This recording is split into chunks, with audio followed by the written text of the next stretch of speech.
2024 లేదా 25లో డిగ్రీ లేదా బీటెక్ చదివారా? సాఫ్ట్‌వేర్ జాబ్ కోసం ఎదురు చూస్తున్నారా? అయితే కోడ్ జ్ఞాన్ 100 డేస్ కోర్సులో చేరండి. జాబ్ సాధించండి. Welcome to Suman TV. నేను మీ సుమన్ టీవీ నాగ్. 2026లో కనుక మనం చూసుకుంటే ధనస్సు రాశి వారికి ఏ విధంగా ఉండేటువంటి అవకాశం ఉంటుంది, ఎస్పెషల్లీ విమెన్కి ఏ విధంగా ఉంటుందనేది ఈరోజు మనతో పాటు వైదిక ఆస్ట్రాలజర్ ఉమా గారు ఉన్నారు. వారి మాట్లాడి తెలుసుకుందాం. నమస్కారం ఉమా గారు. నమస్తే నాగరాజ్ గారు. ధనస్సు రాశి వారికి కనుక మనం చూసుకుంటే జనరల్గా వారి గుణగణాలు ఏ విధంగా ఉంటాయి, 2026లో జనవరి నుంచి డిసెంబర్ వరకు ఏ విధంగా ఉండేటువంటి అవకాశం ఉంటుందంటారు? తప్పకుండా అండి. ధనస్సు రాశి అనేటువంటిది గురువుకి సంబంధించినటువంటి రాశి, 9వ రాశి అండి. ప్రతి రాశికి ఒక ప్రాధాన్యత, ఒక క్యారెక్టరిస్టిక్స్ ఉన్నట్టుగా ధనస్సు రాశికి ఉండేటువంటివన్నీ కూడా చాలా గొప్పవండి.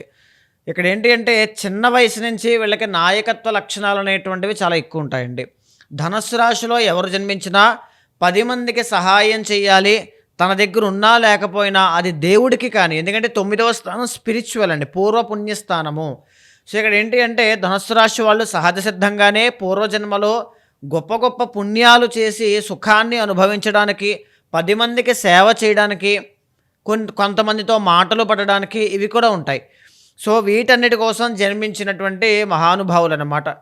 మీకు జీవితంలో లేనటువంటిది ఏమైనా ఉంది అంటే మనశ్శాంతి అనేటువంటిదండి. కంగారు గందరగోళమైనటువంటి జీవితం కనబడుతూ ఉంటుంది ఎప్పుడు కూడా. మీకోసం ఎవరైనా 10 మంది మాట్లాడుకుంటూ ఉంటే అది జనాల్లో, ప్రజల్లో, సంఘంలో ఎవరైనా పలానా గొప్ప వ్యక్తి అండి, ప్యూర్ హార్టెడ్ పర్సన్, ఎప్పుడు కూడా పొరపాటును కూడా ఎవరికి చెడు చేయాలి అనుకోరు, అవసరమైతే సహాయం చేస్తారు, మోసపోతారు తప్ప మోసం చేయడం తెలియదు, ఇలాంటి మాటలే వస్తుంటాయి మీకోసం.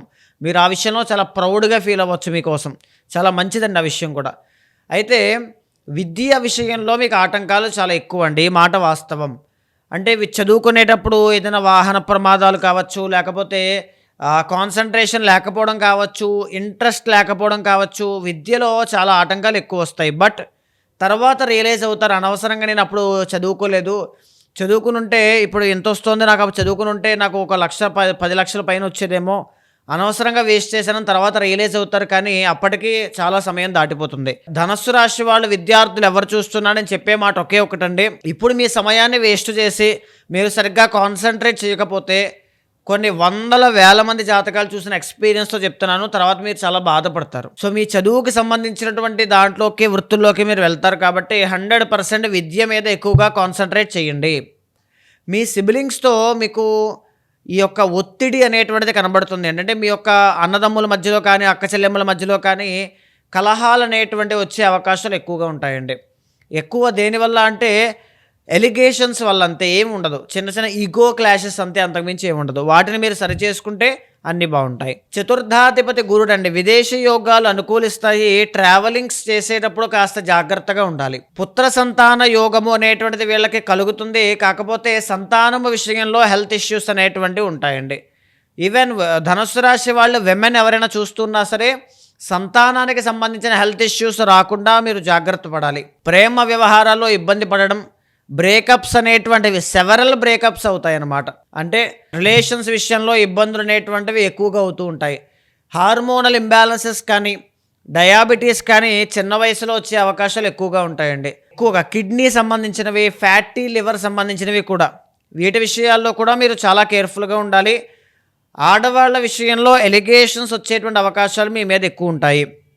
మెరిటల్ లైఫ్కి వచ్చేసరికి మీరు జాగ్రత్తగా నిర్ణయాలు తీసుకోకపోతే మెరిటల్ లైఫ్లో ప్రాబ్లమ్స్ అనేటువంటివి ఇద్దరి మధ్యలో ఎక్కువ అండి.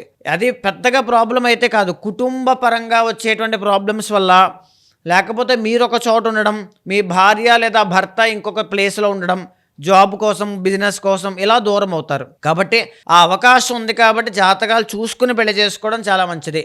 మొదట్లో నేను చెప్పినట్టుగా మానసిక ప్రశాంతత అనేటువంటిది చాలా తక్కువ.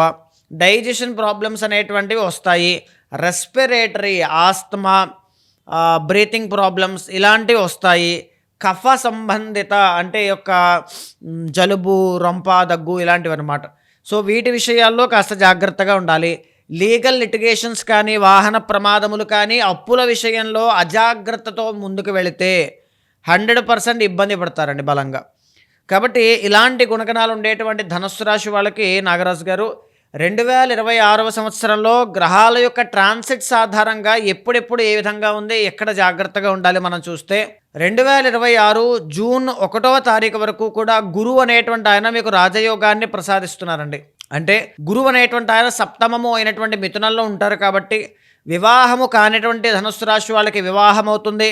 వ్యాపారంలో లాభాలు విజయాలు కనబడడం, గౌరవ మర్యాదలు పెరగడం, చతుర్థాధిపతి కాబట్టి ఏదైనా ఒక ప్రాపర్టీ, ఒక స్థలం ఏదైనా కావచ్చు అది కొనుగోలు చేయడం, విదేశీ యోగాలు అనుకూలించడం, కుటుంబ సమస్యలు సాల్వ్ అవ్వడం అన్నీ కూడా ఒక పాజిటివ్ రిజల్ట్స్ అన్నీ జూన్ 1వ తారీఖు వరకు ఉంటాయండి. జూన్ 1వ తారీఖు తరువాత నుంచి మళ్ళీ గురువు అనేటువంటి ఆయన అష్టమంలోకి ప్రవేశిస్తారు కాబట్టి 5 నెలల పాటు నవంబర్ 1వ తారీఖు వరకు కూడా మీరు చాలా జాగ్రత్తగా నిర్ణయాలు తీసుకోవాలి. ఎవరైనా వచ్చి ఏదైనా ఒక ఇన్వెస్ట్మెంట్ చేయండి అంటే జూన్ 1 లోపు అయితే పర్వాలేదు, కానీ జూన్ 1 తర్వాత అయితే చేయొద్దు. పరువు ప్రఖ్యాతలు తర్వాత గౌరవ మర్యాదలు కాపాడుకునే విధంగా అడుగులు వేయాలి తప్ప ఎక్కడ పడితే అక్కడ అజాగ్రత్తతో నిర్ణయాలు తీసుకుంటే అవమానము అనేటువంటిది తప్పదు, ఖచ్చితంగా చూస్తారు. డబ్బు వృధాగా ఖర్చు పెట్టడం ఆ సమయంలో తగ్గించుకోవాలి. రాంగ్ కమిట్మెంట్స్ అనేటువంటివి ఇవ్వద్దు.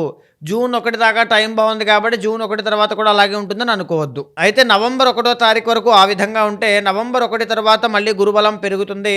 ధన ఆదాయం పెరగడం ఒకటి, ఆర్థిక అభివృద్ధి కనబడడం ఒకటి, సంతాన యోగం పట్టడము కానీ అన్ని విషయాల్లోనూ కూడా తెలియనటువంటి ప్రశాంతత అన్నీ ఉంటాయండి. బట్ ఈ 2026వ సంవత్సరంలో ఏంటి అంటే అర్ధాష్టమ శని అనేటువంటిది ఇబ్బంది పెడుతుంది. అర్ధాష్టమము అనేటువంటిది ఎప్పుడైతే ప్రవేశించిందో అనారోగ్యం వస్తుంది, పనుల్లో ఆటంకాలు పెరుగుతాయి, కుటుంబ ఒత్తిడి కనబడుతుంది, తల్లికి సంబంధించిన ఒత్తిడి అనారోగ్యము ఇబ్బంది పెడుతుంది. అన్ని విషయాలను కూడా 2026వ సంవత్సరంలో చాలా కేర్ఫుల్గా అడుగులు వేయాలి. ముందుగా ఏ రోజు పని ఆ రోజున పూర్తి చేయగలిగితే మీకు అదృష్టం పడుతుందండి. రాహు అనుకూలిస్తున్నారు కాబట్టి సాధించాలి, ఎదగాలి అనేటువంటి పట్టుదల చాలా బాగుంటుంది. దానివల్ల కొన్ని విజయాలు సంపాదించుకుంటారు.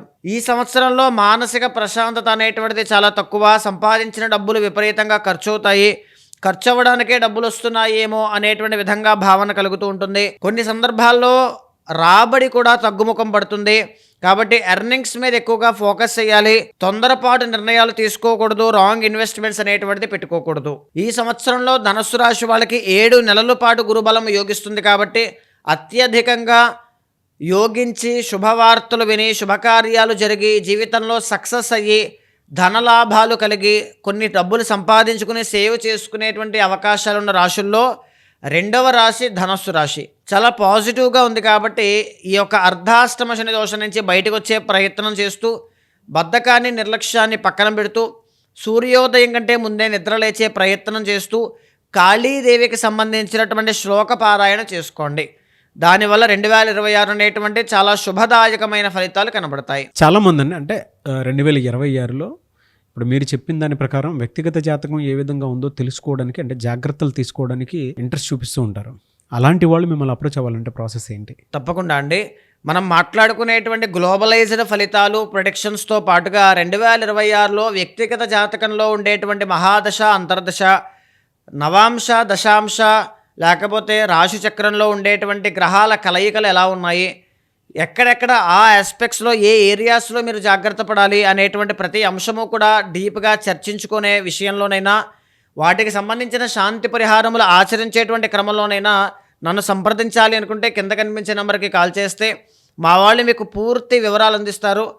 సో మీ యొక్క జాతకాన్ని చూసిన తర్వాత అది ఏ దోషమైనా సరే దానికి సంబంధించిన రెమెడీస్ ఆచరింపచేసి భగవత్ అనుగ్రహం కలిగేలా చేస్తాను. థ్యాంక్ యూ అన్న, థ్యాంక్ యూ సో మచ్ అమ్మా గారు. నమస్తే అండి. చూసారు కదా వీడియో. ఈ వీడియోపై మీ అభిప్రాయం కమెంట్ బాక్స్లో పోస్ట్ చేయండి. ముఖ్యంగా మీరు కనుక వైదిక ఆస్ట్రాలజీ ప్రకారం మీకున్నటువంటి వ్యక్తిగత జాతకాన్ని ఉమా గారితోటి చర్చించుకోవాలి అనుకున్నటువంటి వాళ్ళు స్క్రీన్ మీద ఉమా గారి కాంటాక్ట్ నెంబర్ మీకు కనిపిస్తుంది. దాన్ని మీరు కాల్ ఆర్ మెసేజ్ వాట్సాప్ చేసి అపాయింట్మెంట్ బుక్ చేసుకోవచ్చు.